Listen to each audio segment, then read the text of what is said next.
स्थल इथं जे झालंय हे फक्त इथं नाही झालं, अख्ख्या महाराष्ट्रामध्ये ज्या स्थानिक स्वराज्य संस्थांच्या निवडणुका झाल्या, मुळामध्ये महाराष्ट्रातल्या स्थानिक स्वराज्य संस्थांच्या निवडणुकामधलं ओबीसी आरक्षण हे गेलं होतं. या संदर्भामध्ये सुप्रीम कोर्टामध्ये लढले आम्ही. ते 34,000 जागा आणल्या आम्ही, 27% आरक्षण आणलं आम्ही. आणि आता त्याचा फायदा घेतोय कोण? तर ह्या महाराष्ट्रातले प्रस्थापित हे सरंजामदार, देशमुख, सरदार, ही सगळी घराणी, यांच्या घरातल्या सुना असतील, त्यांचे मेवणे असतील, जिथं ओबीसीची जागा आली, जिथं ओबीसीचं अध्यक्षपद राखीव झालं, मग हे कुठं कुठं झालंय? हे दौंडमध्ये झालंय, हे अहिल्यानगरला झालंय, हे सातारामध्ये झालंय, हे फलटणला झालंय, हे कोल्हापूरला झालंय. लाजा वाटल्या पाहिजे तुम्हाला. स्वतःहून छाती ठोपटून घेता आम्ही देशमुख, पाटील, वतनदार. आणि इथं कुठंतरी 18 वर्षानंतर साताऱ्यामध्ये ओबीसीला अध्यक्षपद राखीव होतं. इथं स्वतः शशिकांत शिंदे एका पक्षाचे अध्यक्ष काय म्हणतात? ते बोगस दाखला आहे. हे बोगस दाखल्यांचं पेव हा आमच्या ओबीसीच्या राजकीय प्रतिनिधित्वाला लागलेला कॅन्सर आहे.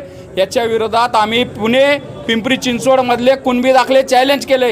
यांना वाटत असेल तुम्ही आमच्या ओबीसीची मतं घेऊन पाठीत खंजर खुपवून जर ह्या ज्या आता या दाई शिंदे कोण बाई आहेत ह्या तुम्ही त्या पदावर राहताल तर हे अशक्य आहे. आम्ही होऊन नाही देणार. 1 ते 2 दिवसात यांचा आम्ही कुणबी दाखला चॅलेंज करतोय.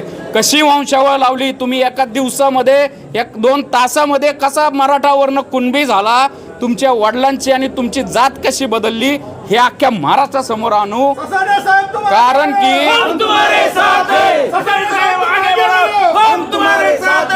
बाबासाहेब आंबेडकरांनी आम्हाला दिलेलं राजकीय प्रतिनिधित्वाचं हक्काधिकार तुम्ही हे असे वरबडताय.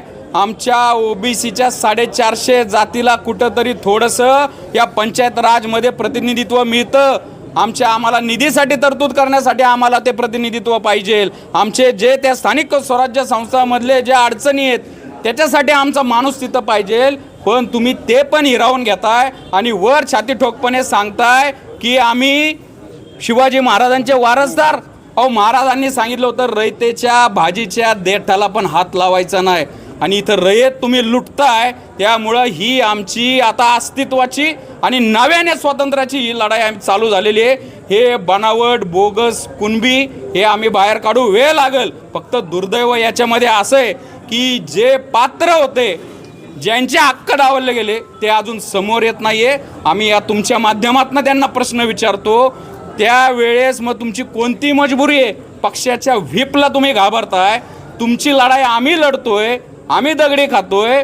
लाजा वाटल्या पाहिजे तुम्हाला. पण आता तरी हातातल्या घातलेल्या बांगड्या काढा आणि समोर या. तुमच्या हक्कांची, अधिकारांची लढाई समोर येऊन. कारण की ही नुरा कुस्ती होती. प्रत्येक ठिकाणी सांगितलं जातंय योग्य उमेदवार उभा केला जात नाही. मग हा कुणबी तो कुणबी नुरा कुस्ती करायची आणि त्यांच्यातल्याच एकाला खुर्ची द्यायची आणि बाकीच्यांना फक्त म्हणायचं तुला कारखाना देतो, तुला सदस्य करतो, तुझ्या इथं तुला कुठलं तरी दूध संघावर घेतो. हे आता चालणार नाही. आम्ही आता ही लढाई न्यायालयात तर नेऊ, पण आम्ही ही रस्त्यावर आणतोय, जनतेच्या न्यायालयामध्ये आणतोय. एसपींना सक्तीच्या रजेवर पाठवलं आहे. ह्याच्यावरून तुम्हाला वाटतं का न्याय मिळाला? एसपींना सक्तीच्या रजेवर पाठवलं ते काय झालं आम्हाला त्याच्यामध्ये काही देणं घेणं नाही, अजिबात इंटरेस्ट नाही. पण जे झालं याच्यामध्ये ओबीसीचं 17 ओबीसीच्या जागा आरक्षित होत्या.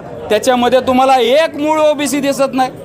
ती जर आता ह्या ज्या ताई आहेत त्यांचा मी तुम्हाला चॅलेंज देतो, त्यांचा स्वतःचा, त्यांच्या वडिलांचा, त्यांच्या आजोबाचा तुम्ही आत्ता त्यांनी जोडलेला फक्त जातीचा दाखला बघायचा, जन्म दाखला, त्याच्यावर हिंदू मराठा असणार. आणि जर नसला तर आम्ही चळवळ सोडून देऊ. म्हणजे तुमच्या सगळ्या कागदा कुठं तरी एखादा पंजोबा, खापर पंजोबाचं काहीतरी लिहून आणायचं. एका दिवसात दाखले दिलेत. ह्या जे इथले प्रांत असतील त्यांनी जो दाखला दिलाय ना त्यांना पण सोडणार नाही. कायदा आहे त्याला, 2012चे रूल आहेत, 2000चा ॲक्ट आहे की तुम्ही व्हिजिलन्स केला पाहिजे. त्या तिथल्या गृह चौकशी केली पाहिजे. एका दिवसात दाखला देतो. एवढं नागावताय तुम्ही कायदा सुव्यवस्था, एवढं संविधानाला तुम्ही काय घारताळ भासताय? हे महाराष्ट्र उभा बघतोय. हा जो नंगा नाच चालू आहे ना, ह्या कुणबी दाखला करून ओबीसीचं आरक्षण लुबाडायचं, हा नंगा नाच आम्ही उघडा करणार, अख्ख्या महाराष्ट्रामध्ये करणार.